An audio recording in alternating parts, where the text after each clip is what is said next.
حضرت عثمان غنی رضی اللہ تعالی عنہ کے حق میں قرآن کریم کی کتنی آیات نازل ہوئی، کس قدر فضائل عثمان غنی رضی اللہ تعالیٰ عنہ کی۔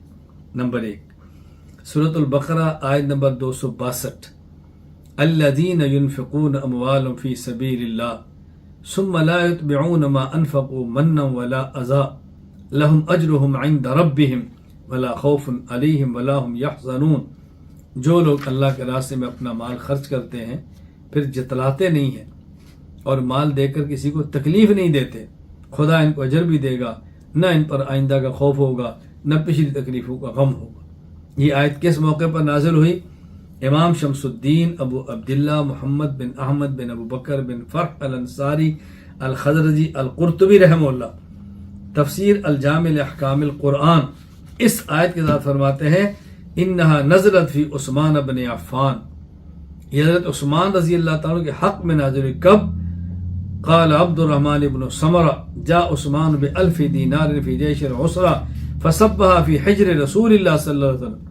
حضرت عثمان غنی جب 1000 دینار لے کر آئے، اللہ کے نبی کی خدمت میں آپ نے رکھا ان کو اور حضور کی گود میں ڈالا، سبحان اللہ، گود میں ڈالا تو نبی کریم صلی اللہ علیہ وسلم یوں الٹتے پلٹتے ہیں اور پھر فرماتے ما ضر ابن عفان ما عمل بعد اليوم اللہم لا تنس هذا اليوم لعثمان، آج کے دن کے بعد عثمان کا کوئی گناہ بھی عثمان کو نقصان نہیں دے گا، اے اللہ عثمان کی اس نیکی کو یاد رکھنا۔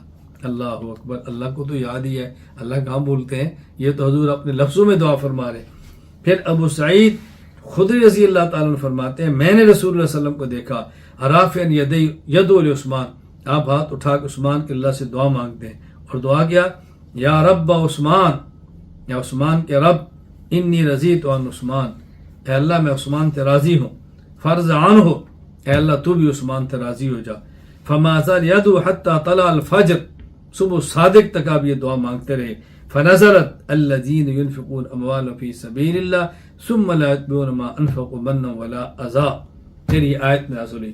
بتاؤ کتنی بڑی فضیلت ہے۔ میں یہ باتیں بار بار آپ کو سمجھاتا ہوں، اللہ کرے میں بات سمجھانے میں کامیاب ہو جاؤں۔ اللہ تعالیٰ نے نبوت کا دروازہ رسول اکرم صلی اللہ علیہ وسلم پر بند فرما دیا۔ اب قیامت تک کوئی نیا نبی نہیں آئے گا، عیسیٰ علیہ السلام زندہ ہیں، آسمان پر ہیں، نازل ہوں گے، علماء پیغمبر کے وارث بن کر دین کا کام کریں گے۔ جس عالم سے آپ کو فائدہ ہو، جس عالم سے آپ کی دینی زندگی وابستہ ہو، جس کے ہاتھ میں آپ اپنا ہاتھ دیں، اپنی جان سے مراد اپنے آپ کو، اپنے مال کو، اپنے گھر کو وقف کر دو، سپرد کرو، پھر آپ دیکھو اللہ تعالیٰ اولاد میں اور مال میں برکتیں کیسے دیتے ہیں اور دین کا کام کیسے ہوتا ہے۔ یہ ذہن میں کبھی نہ رکھنا کہ جن سے ہم وابستہ ہیں اگر ہم اپنا سب کچھ پیش کریں گے، ان کے سب کچھ لے ہی نہ لیں، ہمارا بنے گا کیا؟ وہ بھی جانتے ہیں کہ ان کی ضرورتیں کیا ہیں، ان کے بچے ہیں، ان کا گھر ہے، ان کو کتنی چیزیں چاہیے، وہ بھی جانتے ہیں۔ تو یہ بات اچھی طرح ذہن نشین فرمائیں، اللہ تعالیٰ میرا مال، میرا گھر، میری اولاد، میرا سب کچھ اللہ اپنے دین کے لیے قبول فرما لے۔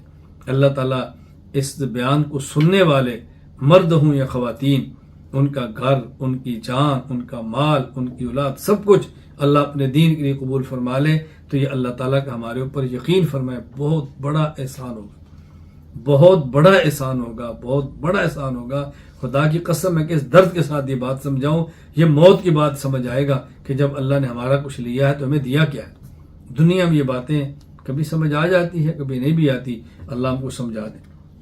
نمبر 2 سورۃ المائدہ آیت نمبر 93، لیس علی الذین آمنوا وعملوا الصالحات جناح فیما طعموا اذا ما اتقوا وآمنوا وعملوا الصالحات ثم اتقوا وآمنوا ثم اتقوا واحسنوا واللہ يحب المحسنین۔ اللہ فرماتے ہیں جو ایمان لائے اور نیک اعمال کیے، پہلے اگر کچھ کھا پی چکے ہیں ناجائز طریقے پر تو گناہ نہیں ہے، شرط کیا ہے؟ آئندہ حرام سے بچیں اور ایمان پر ثابت قدم رہیں، نیک اعمال کرتے رہیں اور مزید احتیاط کریں، ثابت قدم رہیں، پھر مزید تقوی اختیار کریں، نیکی اختیار کریں۔ اللہ ان سے محبت فرماتے ہیں جو نیکی کرتا ہے۔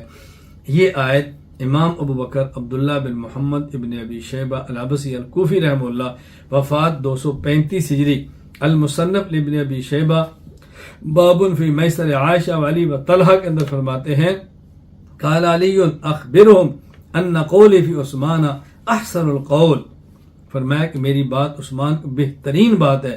وہ کیا؟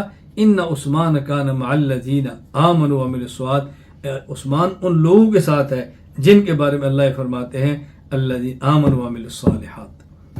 نمبر 3 سورۃ الانبیاء آیت نمبر 101 ان الذین سبقت لهم من الحسنى اولئک عنها مبعدون، یہ وہ لوگ جن کی طرف سے ہماری بھلائی مقدر ہے اللہ ان کو جہنم سے دور رکھیں گے. امام احمد بن یحییٰ بن جابر بن داؤد البلازری رحمہ اللہ وفات 279 ہجری انصاب الاشرار البلازری میں فرماتے ہیں محمد بن حاتب رحمہ اللہ فرماتے وکان قدم البصرہ مع علی رضی اللہ ان علی ذکر عثمان فقال ومعه عود ينكت به ان الذين سبقت لهم من الحسن اولئک عنها مبعدون اولئک عثمان و اصحاب عثمان. فرمائے جو اللہ جن کے بارے میں کہتے ہیں نا یہ جہنم میں نہیں جائیں گے، یہ عثمان اور عثمان کے ساتھی ہیں، ان کے بارے میں. آیت نمبر 4 سورۃ النحل آیت نمبر 76 اللہ فرماتے ہیں وضرب اللہ مثل رجلین احدهما ابکم لا يقدر على شيء وهو كل على مولاه اينما يوجهه لا يأتي بخير هل يستوي هو ومن يأمر بالعدل وهو على صراط مستقيم. اللہ نے مثالیں دی ہیں اور بات سمجھائی ہے. کیا؟ ایک بندہ گونگا ہے، کوئی کام نہیں کرتا، اپنے آقا پر بوجھ ہے، آقا جہاں بھیجے وہ خیر کی بات، خیر یعنی ڈھنگ کا کام نہیں کرتا. وہ شخص اور دوسرا برابر ہو سکتا ہے جو نیکی کا حکم دے، اعتدال کی بات کرے. امام محی الدین ابو محمد حسین بن مسعود بن محمد بن فرہ الشافعی رحمہ اللہ وفات 510 ہجری معالم التنزیر فی تفسیر القرآن میں فرماتے ہیں نزلت فی عثمان بن عفان ومولاہ کان عثمان ومولاہ کان عثمان ينفق علیہ وکان مولا یقرأ الاسلام. حضرت عثمان کے غلام تھے، آپ ان پہ خرچ کرتے اس امید پر کہ یہ دین قبول کر لے گا، اور وہ اسلام کو ناپسند کرتا تھا. یہ آیت اتری کہ دیکھو اس سے کوئی خیر کوئی توقع نہیں ہے، بوجھ بنا ہوا ہے، اور عثمان پھر بھی اس کے اوپر لگا رہے ہیں.